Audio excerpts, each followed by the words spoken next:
Salve! Você está no terceiro milênio e a cultura do terceiro milênio é a cultura racional do livro Universo em Desencanto. Céu, terra e água, os três reinos da bicharada que vivem nesse vasto e grande dilúvio de fogo que aqui surgiu, que aqui está e que ninguém nunca soube definir nem divulgar o porquê de assim serem como são e do mundo ser como é. Esses três reinos se coadjuvam, parecem cremação, fazendo viver todos dentro desse planalto, sem saberem por que musas vivem, como esse solitário mundo do reinado de fogo. O sangue nas veias representa o fogo dentro do corpo.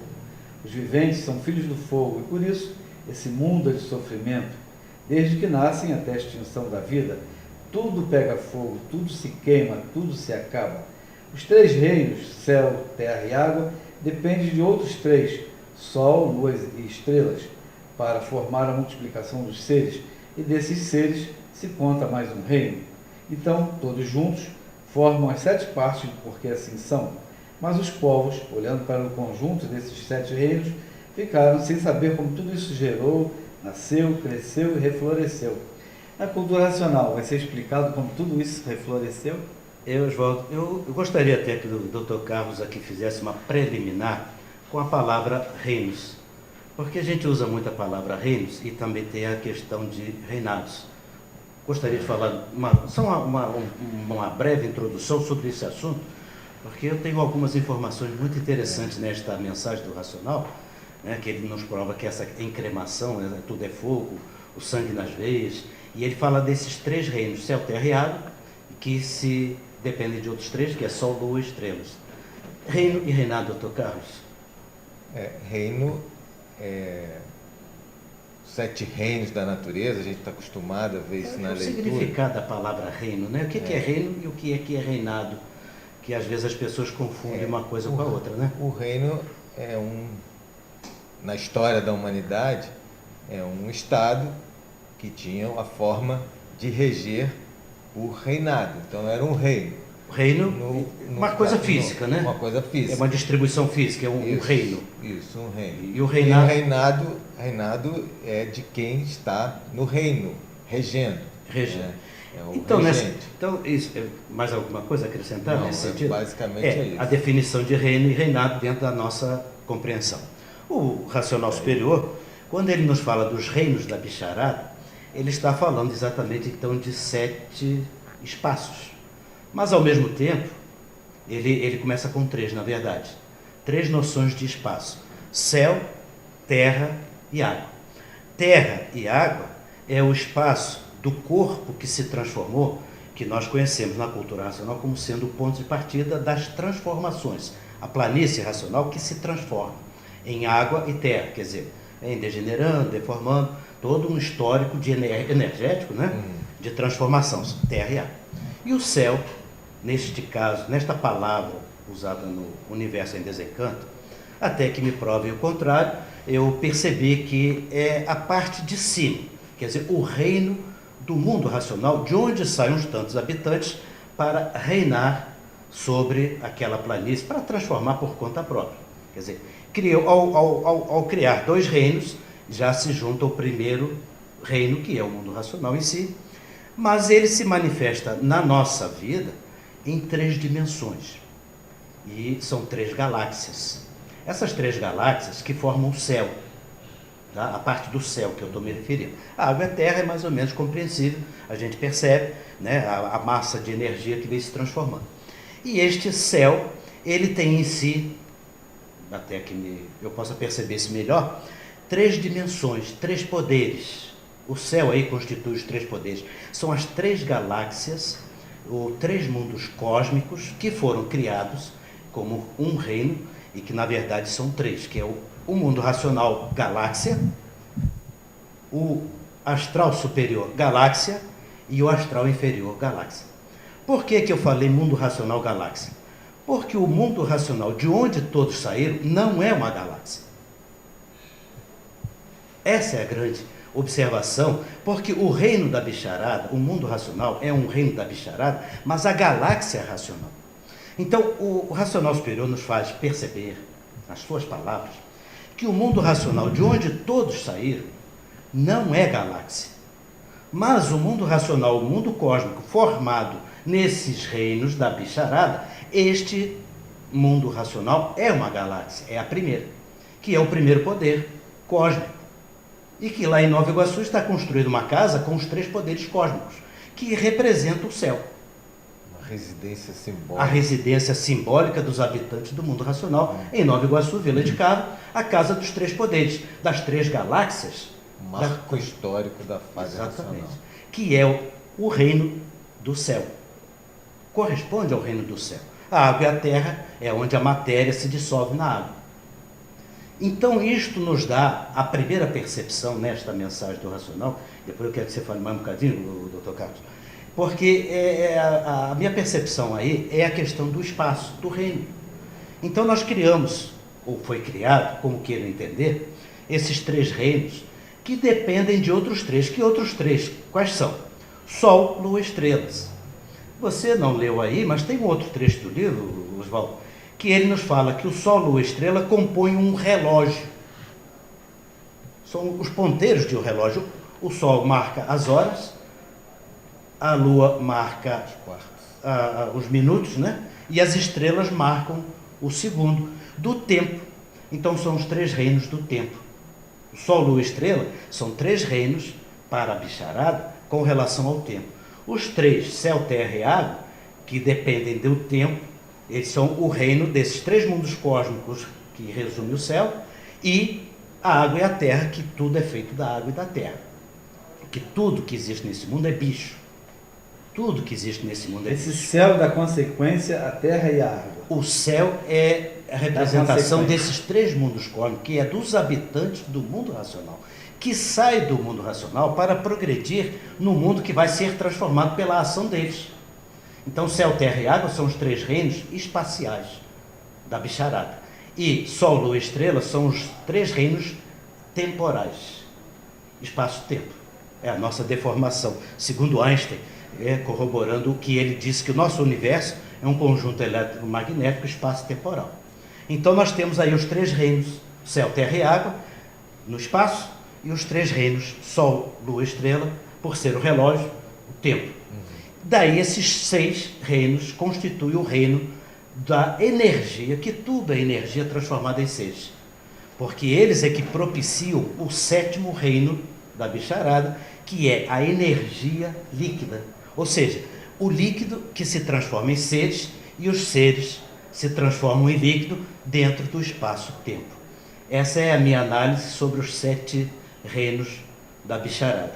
Doutor Carlos, pode mandar a bola para cima, Não, que é assim que a gente trabalha. A bola para cima. Agora tem o dilúvio de fogo, como tá ele diz. Oswaldo, só para clarear nosso telespectador rapidamente, o fogo, a encremação, que ele fala do fogo que corre nas veias, essa é do Dr. Carlos. O sangue nas veias representa o fogo dentro do corpo. Os viventes são filhos do fogo e, por isso, esse mundo é de sofrimento, desde que nascem até a extinção da vida.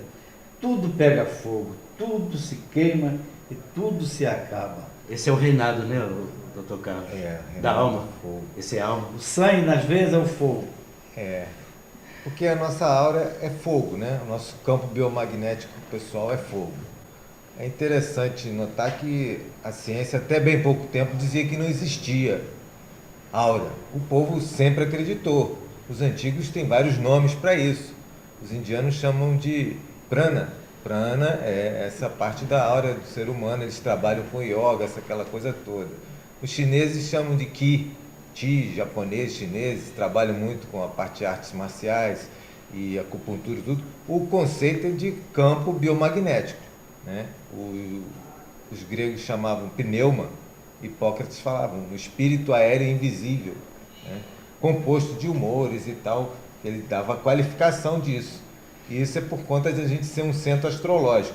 Mas o final da história que você resumiu lá, vai para um pingo d'água. O pingo d'água é o sêmen. Que é o 7º reino, né? O 7º reino para dar causa a uma máquina de matéria orgânica. Mas o campo biomagnético pré-existe esse pingo d'água. Ele é dessa organização toda. Exatamente. E o sétimo reino é o mais complexo de todos, né? Que ele é consequência dos 3 espaciais, dos 3 temporais, e criou uma confusão na cabeça de quem está ali, né, em transformação. A questão, como você usou agora a palavra complexa, a questão vai muito para a metafísica, muito para a cosmologia. Porque nós somos o reino, estamos regidos no reino da bicharada. Nós somos os bichos. Mas para a pessoa... Esse é o problema. Mas para a pessoa que está assistindo, não pensar que o livro Universo Sem Desencanto é uma coisa só para doutor, porque o papo está muito elevado, né? A verdade é muito simples. E a linguagem do Universo Sem Desencanto, ela é uma linguagem simples. De vez em quando a gente chega até a confundir as pessoas. Chega a confundir, mas é um português do povo, português simples. Exatamente. E esclarece todos os enigmas, fenômenos finitos e transfinitos com a revelação de onde nós viemos, numa linguagem simples e clara. Só que as comparações que ele dá, quando a gente vai raciocinar, vai refletir, vamos estudar, vai né? interpretar, vamos falar estudar. Vamos estudar. Depois de muito estudo, interpretar depois de muito estudo, né? Aí a gente vê aí a gente fala nesse nível todo. Nessa correlação Mas toda. O básico é a pessoa tem que se conhecer. E ela não é o corpo de matéria orgânica. Ela também não é a mente, que é o pensamento e a imaginação. Então, quem ela é? Por que ela está sofrendo? A ilusão é monstra. A energia magnética fala para ela, dentro da cabeça dela, que o que é verdade é o que não tem nada. Daqui até a parede não tem nada. Tem um ar que é invisível. Por isso é que o ser humano, nós sempre dependemos desse reino do céu, que é o céu, terra e água. Esse primeiro reino, ele era o menos conhecido, era o menos conhecido da nossa parte. Aí tinha toda aquela parte de sincretismo, astral inferior, astral superior, e o mundo racional galáxia. Porque o mundo racional galáxia é onde está o habitante materializado em forma de máquina do raciocínio, que é a mecânica racional, que hoje nós sabemos. Tem a mecânica racional, mas no mundo racional, dos poli perfeitos, não há máquinas, não há mecânica. As mecânicas estão todas dentro das galáxias. E por isso são essas 3 galáxias do reino do céu. Muitos estudantes, como eu, você, e eu diria 999%, a gente começa no princípio da informação, a gente recebe essas informações, associa com aquilo que a gente acha que o pensamento nos ensinou, mas ele não ensinou, ele deu uma sabedoria invertida, né? Lapidou e nos preparou. No contato com a energia é que vem a instrução e a vidência através do estudo que você tem no livro. Então não é milagre nenhum e as questões não são tão difíceis assim. Basta aquela dedicação a si próprio, lendo este livro, dedicando-se à divulgação do conhecimento deste livro, porque esta divulgação que fazemos é neste sentido, da gente também melhorar e melhorar os outros, contribuir para que outros melhorem. Isso já nos satisfaz muito e a vida se torna diferente, porque nós não corremos atrás dos benefícios materiais simplesmente. Gostamos, claro, conforto não faz mal a ninguém, mas dentro do limite nós temos tempo e recursos para nos dedicar a nós mesmos, a conhecer a nós mesmos. Quem estuda a si próprio, estuda o mundo. Quem estuda o mundo, estuda a si próprio. Essa é a grande, se podemos dizer, filosofia da cultura racional, se é que isso é filosofia. Isso é posto de luz. Quem conhece o homem, conhece o universo. Quem conhece o universo, conhece o homem. Quer consertar o mundo? Conserta o homem. Não é mesmo? Aí eu queria só colocar um paradoxo, como você gosta da palavra. Palavra paradoxo. Uma pessoa que não saiba ler, Porfírio, que é um analfabeto ou um cego, um estrangeiro também, no mesmo exemplo, como é que ele faz? Esse é o mais beneficiado de todos, porque ele não vai entrar nessa confusão de parafernália. No contato com o livro Universo em Desencanto, coisa de Deus, você que diz, esta palavra é sua, mas eu estou usando, me permita. No paginar o livro, esta pessoa entra em contato com a energia que está neste livro, e não no pensamento que a gente pensa que está.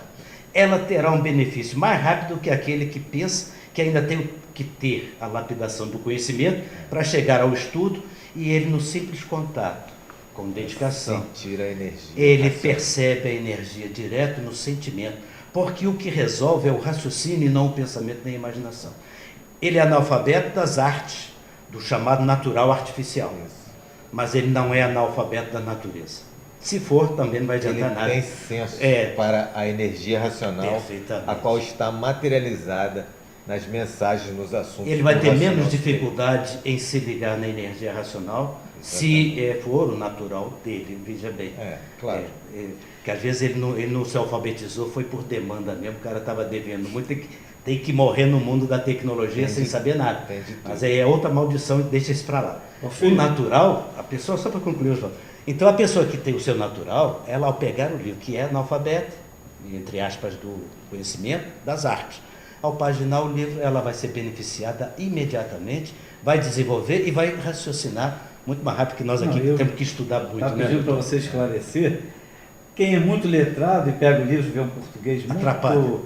Não, larga o livro. Então E às vezes bom até que larga não o livro porque... Larga porque acha que é um português muito Eu fraco. posso dizer que na primeira vez que eu li, que me anunciaram o que um analfabeto aceitaria de pronto, um analfabeto pronto pela natureza, naturalmente, eu deixei o livro na primeira leitura, porque me disseram que iria acontecer uma coisa, não aconteceu, aí o cidadão aqui pensava muito, formado na universidade, engenheiro, ele vai dizer, não, esse livro não está me respondendo o que eu quero saber, mas intuitivamente, confesso, sempre confessei isso, eu sentia vontade de ler o livro. A vaidade pessoal, o orgulho, o status de ser um acadêmico, é que eu não via jeito, na verdade, jeito de apresentar o que eu estava entendendo para as demais pessoas. Mas hoje eu me preparei para explicar isso. E a vaidade acaba atrapalhando também, né? O maior veneno nosso é a vaidade. Então, Nós temos aqui, mas corrigir a vaidade não faz mal a ninguém, não. Não dói muito, não. Só um pouquinho, depois a gente então aprende. não deixe de ler, porque você é muito letrado e vai ler um livro com português bem simples, você não abandone o livro, porque Oswaldo, as entrelinhas só para é que concluir, estão as neste coisas livro eu posso principais. dizer, encontrei todas as informações de natureza cósmica que a ciência busca, só que eu não vou provar para ele cientificamente, porque a prova está no desenvolvimento do raciocínio. Quando os cientistas, os religiosos e os filósofos se dedicarem a este desenvolvimento do verdadeiro natural, tudo estará resolvido e o mundo será outro, totalmente diferente. Obrigado pela sua audiência. Tchau.